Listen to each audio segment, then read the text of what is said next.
lockdown about how relationships have changed in the last 1 year when people have to actually live with each other. Although this story is about a husband and a wife, I think it resonates a lot of people. So my story is what Shamu taught me about a happy marriage, and it's written by Amy Sutherland. So as I wash dishes at the kitchen sink, my husband paces behind me, irritated. Have you seen my keys? He snarls, then huffs out a loud sigh and stomps from the room with our dog Dixie at his heels. In the past, I would have been right behind Dixie.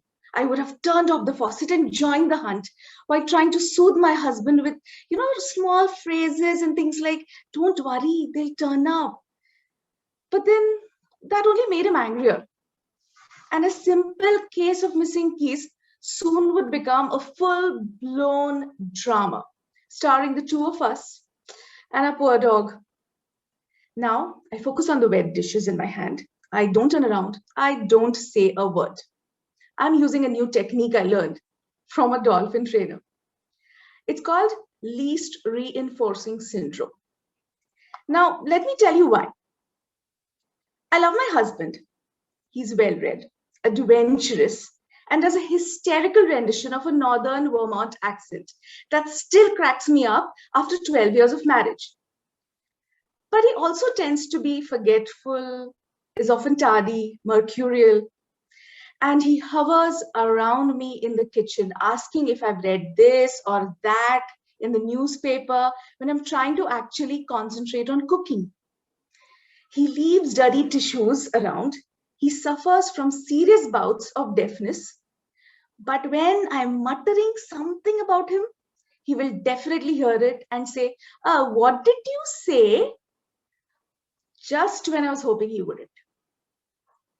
I know these are like really minor annoyances and not something that, you would separate over or get a divorce. But they began to dull my love for Scott.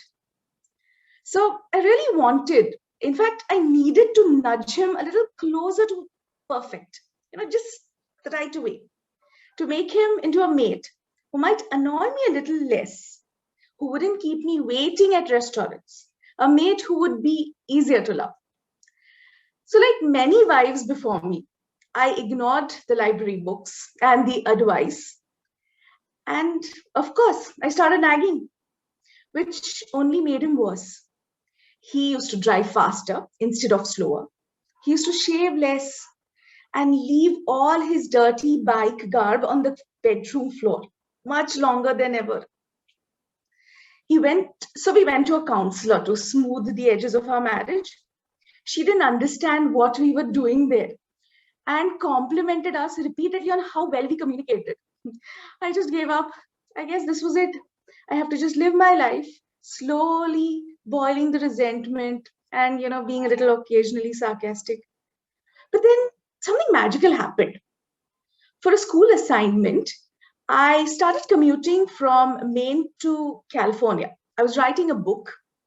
I was watching students who were doing the most impossible task of teaching hyenas to pirit on command and cougars to offer their paws for nail clippings.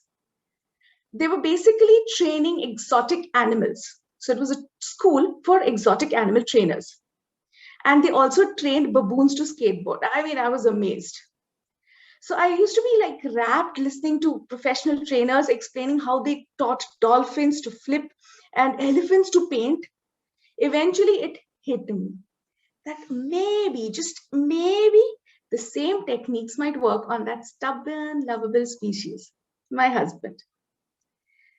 The central lesson I learned from the exotic animal trainers is that I should reward behaviors I like and ignore behaviors I don't. After all, you don't get a sea lion to balance a ball on its head by nagging. The same goes for the husband. So back in May, I began thanking Scott if he threw one dirty shirt in the hamper. If he threw two, I'd kiss him. Meanwhile, I would step over soiled clothes on the floor without one sharp word, though I would kick it under the bed. But as he basked in my appreciation, the piles became smaller. I was using this technique called approximations, rewarding the small steps towards learning a whole new behavior. You can't expect a baboon to learn to flip on command in one session, Just like you cannot expect a husband to begin regularly picking up his dirty socks just by praising him once. So I began to also analyze my husband the way a trainer considers an exotic animal. Enlightened trainers learn all that they can about the species, from the anatomy to social structure, to understand how it thinks, how it likes, dislikes, what comes easily and what not. So the exotic animal my husband's got is a loner, but an alpha male. So hierarchy does matter, but he doesn't like to be in a group. Where does the hierarchy go? He has the balance of a gymnast, but moves so slowly, especially when getting dressed. Skiing comes naturally, but being on time does not. He's an omnivore and what a trainer would call food driven. So once I started thinking in this way, I couldn't stop. So at the school in California, I'd be scribbling on notes on what an emu or how a wolf would accept you as a pack member and thinking, must try on Scott. So that really helped me a lot.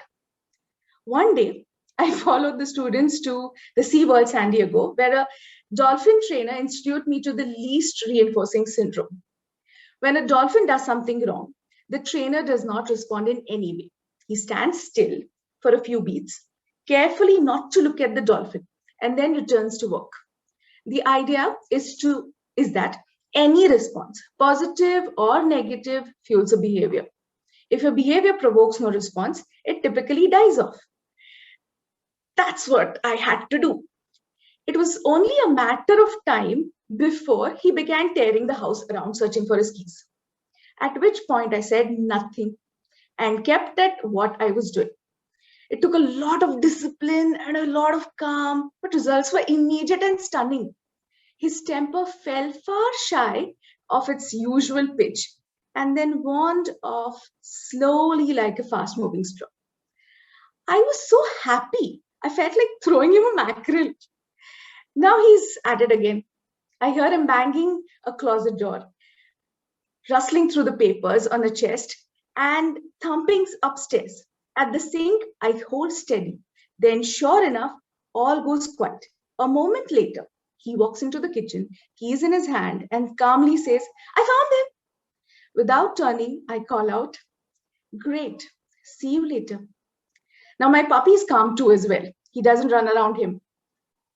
So after 2 years of exotic animal training, my marriage is far smoother. My husband is much easier to love. I used to take his faults personally. His dirty clothes on the floors were an affront of symbol of how he didn't care about me. But thinking of my husband as an exotic species gave me the distance I needed to consider our differences more objectively. I adopted the trainer's motto. It's never the animal's fault. When my training attempts failed, I didn't blame Scott. Rather, I brainstormed new strategies, thought up more incompatible behaviors, and used smaller approximations. I dissected my own behavior and considered how my actions may be fueling his behavior. I also accepted that some of my behaviors were too entrenched, too instinctive to train away. So you can't really stop a badger from digging, and you can't stop my husband from losing his wallet and keys. Let's accept that. Now, one more thing the professional says, that after a point, the animals get so smarter that they start trying the techniques on you. That's exactly what happened.